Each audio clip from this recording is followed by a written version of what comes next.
Welcome back to my channel. Hope you all are doing good. आज हमारा for जो product knowledge की class है उसमें हमारी क्लास 7 है, जिसमें हमारा टॉपिक है फाउंडेशंस।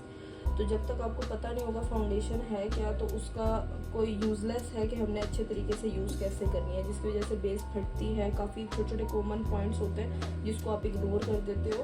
तो सबसे पहले हमें पता होना चाहिए फाउंडेशन क्या है। जो सबसे पहला हमारा क्वेश्चन आता है वो आता है व्हाट इज़ फाउंडेशन। तो आप में से मुझे कोई बता सकता है कि फाउंडेशन क्या होती है, इसको किस तरीके से एक्सप्लेन करेंगे या डिफाइन करेंगे। सबसे पहला सवाल हमारे पास यही आता है व्हाट इज फाउंडेशन। तो आप लोगों मुझे बताओ कि आप लोग क्या कहते हो, फाउंडेशन क्या है।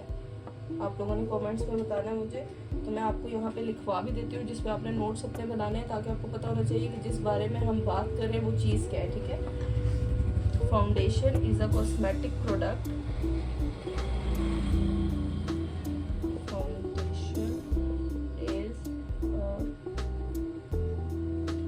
Cosmetic product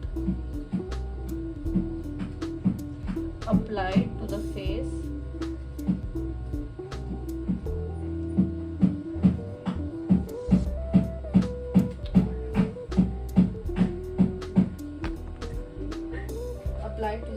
to create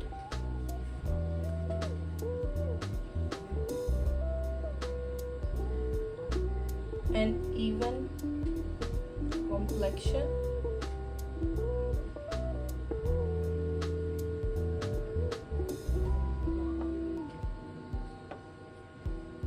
ये आपको नोट्स बनाने के लिए लिख के दे रही हूँ, वरना मैं आपको वैसे ही बोल के भी बता सकती थी। कवर फ्लॉज, अभी इसको एक्सप्लेन भी करूँगी।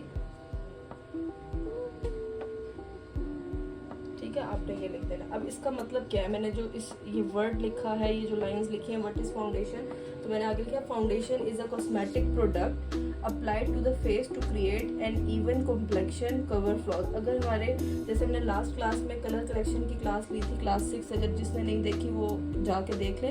तो उसमें मैंने यही बताया कि आपके फेस पे कोई डार्क सर्कल्स हैं, कोई रेड स्पॉट है, या एक्टिव एक्नी है, या कोई नील का निशान है, तो उसको किस तरह से हमने करेक्ट करना है। उसको करेक्ट करने के बाद जो हमारा होता है, जो हमारी कॉम्प्लेक्शन है उसको इवन करना, तो उसके लिए हम क्या करते हैं, फाउंडेशन यूज होती है। ठीक है, तो जब से आपको पता नहीं होगा फाउंडेशन क्या है तो आप यूज नहीं कर सकते। ठीक है, तो ये सबसे मेन इसका क्या है कि कवर फ्लॉज, जब हम कलर करेक्शन कर लेते हैं तो हम उसके बाद फाउंडेशन यूज करते हैं। ठीक हो गया, आप इसका स्क्रीनशॉट ले लो ताकि आपके साथ साथ नोट्स बनते रहें। नेक्स्ट हमारे पास आ जाता है टाइप्स क्या है फाउंडेशन की, किस तरह की कितनी टाइप्स हैं, फॉर्म, स्ट्रक्चर, ये सब कुछ आ जाता है। तो अब हम यहाँ बात करेंगे टाइप्स की।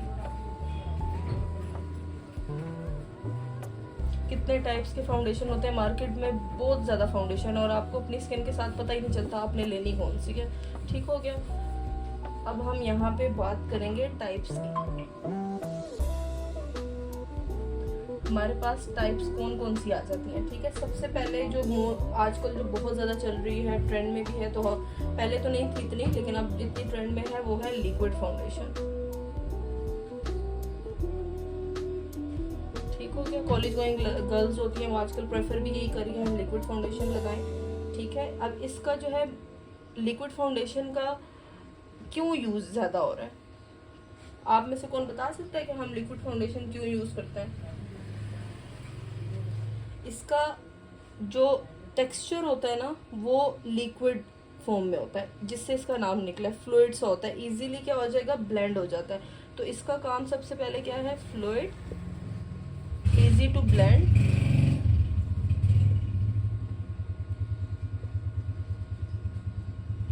और इसमें क्या आ जाता है, बहुत सारी वैरायटी आ जाती है। स्टिक फॉर्म में या दूसरे में इतने ज़्यादा शेड्स नहीं होते जितने आपके लिक्विड में शेड्स होते हैं। तो हम इसमें क्या लिख लेंगे, अवेलेबल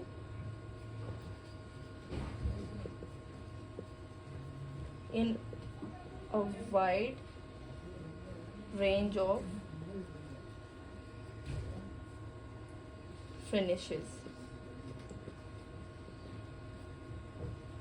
ठीक हो गया, अब इसका जो है डिपेंड क्या करता है, ये लिक्विड फाउंडेशन किस स्किन पे जाती है, ये ऑयली स्किन पे जाएगी, सेंसिटिव स्किन पे जाएगी, या नॉर्मल स्किन पे जाएगी, तो ड्राई हो गई जितनी होगी, तो ये इसका भी मैं आपको बताऊंगी कि बेस्ट किस टाइप के लिए होती है। लेकिन जो लिक्विड होती है इसका क्या है, फ्लूइड, इजी टू ब्लेंड। जो मेन इसका पर्पस होता है वो ये है, इजी टू ब्लेंड। ठीक हो गया। Available in a wide range of finishes. Next इसके बाद आ जाएंगे कि ये किस किस टाइप पे चल जाती है, स्किन टाइप पे। ठीक है, बेस्ट किसके लिए है, साथ साथ आपने अपने नोट्स लिखते रहना और इसको समझने की भी कोशिश करनी है। बेस्ट किस लिए है, best for all skin types,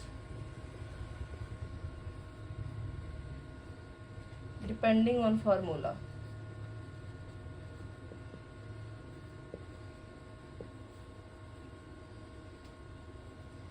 अब इसका डिपेंडिंग ऑन फार्मूले, ये जो वर्ड है ना डिपेंडिंग ऑन फार्मूला, इसको डीप मीनिंग है। इसमें अब क्या उन्होंने लिखा है, अब अगर आप जस्ट हाफ सेंटेंस को देखो, best for all skin type, तो आप ले लो, नहीं ऐसा नहीं है।